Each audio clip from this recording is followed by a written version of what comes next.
안녕하세요. 대범투자자문의 송재우 전문가입니다. 이번 주 한 주 좀 어떠신지 모르겠어요. 이번 주 한 주 좀 굉장히 힘들게 이어나가고 계실 거라고 생각이 됩니다. 트럼프 이슈를 시작해서 다양한 이슈들 때문에 굉장히 좀 시끄러운 한 주가 좀 진행이 되고 있어요. 사실 좀 미국은 이미 좀 트럼프 랠리에 피로감이 가득하다. 전 이렇게 보고 있어요. 뉴욕 3대 지수가 이제 일제히 하락 마감을 했고 테슬라가 6.1% 빠졌죠. 트럼프 미디어 앤 테크놀로지가 8.8% 빠졌고 러셀 2000 지수가 이제 1.8% 하락을 하는 모습을 보였습니다. 근데 비트코인은 어떤가요? 비트코인은 장중 한때 처음으로 9만 달러 돌파를 했어요. 아마 그 강세는 계속 이어질 거라고 좀 생각이 됩니다. 근데 또 대한민국 우리나라 국장의 가상화폐 관련주는 어떤가요? 굉장히 주춤하죠. 컴투스 홀딩스, 우리기술투자, 하나투자증권, 전일 대비 다 모두 하락세를 좀 보이고 있어요.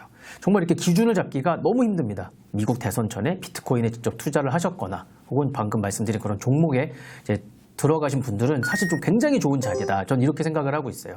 근데 지금 들어간다? 그러면 좀 늦은 감이 있다. 이렇게 생각이 들고 진입 자리를 조금 신중하게 고민을 해봐야 하지 않을까. 좀 이렇게 생각을 하고 있습니다. 그래서 새로운 진입 시기를 노려봐야 된다. 이렇게 말씀을 드리고 싶어요. 이렇게 좀 시장이 굉장히 다양한 이슈를 쉽게 움직이고 쫓아가지도 않고 어떤 건 너무 잘 쫓아가고 이런 상황이 있으면 사실 좀 이런 이슈의 영향을 좀 최소한으로 받으면서 어떤 실적 그리고 기대감으로 좀 주목받는 그런 종목이 있지 않을까 이렇게 살펴보는 것도 좋을 거라고 생각을 하는데요. 오늘은 이제 11월 초에 호재가 하나 있었죠. 그 호재로 연말 특수까지 노리고 있는 여행, 항공 관련된 테마로 좀 이야기를 좀 해보려고 합니다. 조금 전에 말씀드린 그 큰 이슈가 뭐냐? 11월 8일부터 중국의 무비자 정책이 실시가 됐어요. 1차적으로 좀 시선을 끌기 굉장히 좋은 호재죠. 물론 단기적인 정책이기는 해요. 이게 이제 연말 특수까지 이어진다면 분명히 조금씩 상승을 기대할 수 있다. 이렇게 생각을 합니다. 조금 더 이제 말씀을 드리면 이제 팬데믹이 끝난 후에 이제 20, 30대를 주도 좀 여행에 대한 수요가 굉장히 폭발적으로 늘었어요. 정말 말도 안 되게 늘었죠. 그리고 올해 초부터 40대 이후에 이제 중장년층 그들의 이제 그 여행에 대한 그 니즈라든가 이런 움직임이 꽤 가파른 성장세를 좀 보이고 있어요. 그래서 이제 중단기적으로는 굉장히 좀 주목을 해야 하는 sek터가 아닐까 좀 이렇게 말씀을 드리고 싶습니다.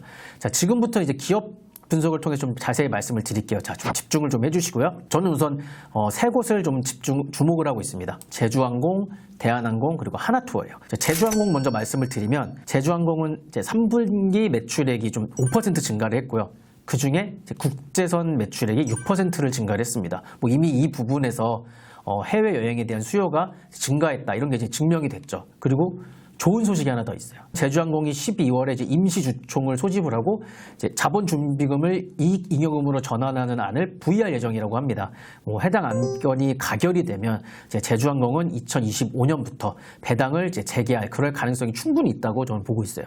그리고 여기에 이제 배당을 어떻게 어느 정도 수준으로 할 것이냐를 좀 곰곰이 고민을 좀 해보면 이제 마지막 배당을 했던 2018년을 좀 살펴보면 배당 성향이 24%였어요. 배당 재개를 하고 그 배당 성향을 유지한다라고 가정을 했을 때 내년 2025년에는 배당액은 주당 한 420원 정도, 시가 배당률은 4% 정도 그렇게 되지 않을까 이렇게 생각을 합니다. 이제 대한항공을 좀 살펴보겠는데요.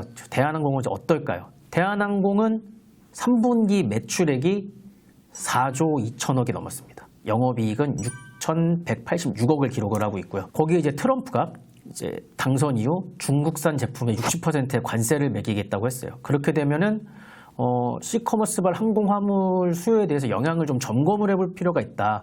우선 시커머스의 글로벌 사업 권역이 좀 다각화되어 있고 2024년 상반기 기준 중국 내 대형 화물기는 55대에 불과합니다.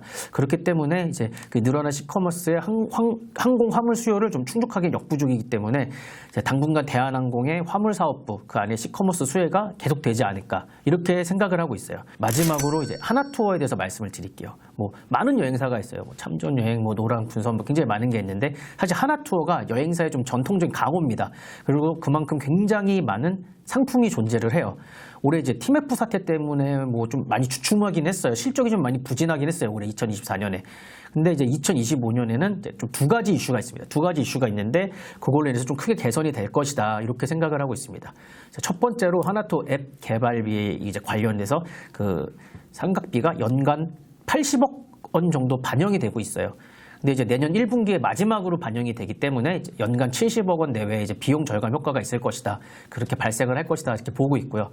그리고 조금 전에도 말씀드렸다시피 중국 무비자 입국이 이제 갑작스럽게 결정이 됐습니다. 과연 뭐 여기서도 생각을 하실 거예요. 중국으로 여행을 왜 가지? 중국은 이제 패키지 여행, 특히 뭐 효도 여행, 효도 관광 이런 패키지 여행에 굉장히 특화가 되는 강국이었어요. 물론 뭐 25년 말까지만 좀 한시적으로 무비자 조건임을 감안은 해야 하지만 여행 접근성이 올라갈 것입니다. 이렇게 뭐 여행 항공 관련주도 저는 주목을 하고 있어요. 사실 여행 이런 항공 섹터가 11월은 조금 쉬어가는 그런 섹터이긴 합니다. 그리고 12월 중순부터 뭐 겨울 성수기가 이어지고 이런 식의 새로운 그런 상승세가 나오는 그런 섹터이긴 해요.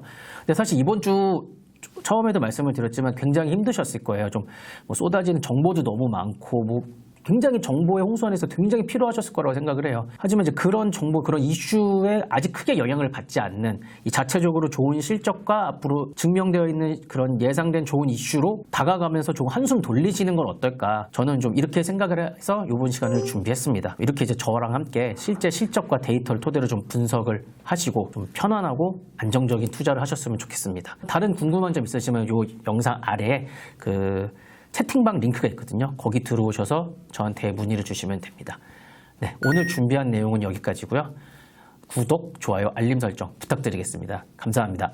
본 방송에서 제공하는 정보는 투자 판단에 대한 참고 자료일 뿐이며 해당 종목의 가치 또는 상승과 하락을 보장하지 않습니다. 투자에 대한 책임은 본인에게 있다는 점 잊지 마시고 투자에 유의하시기 바랍니다.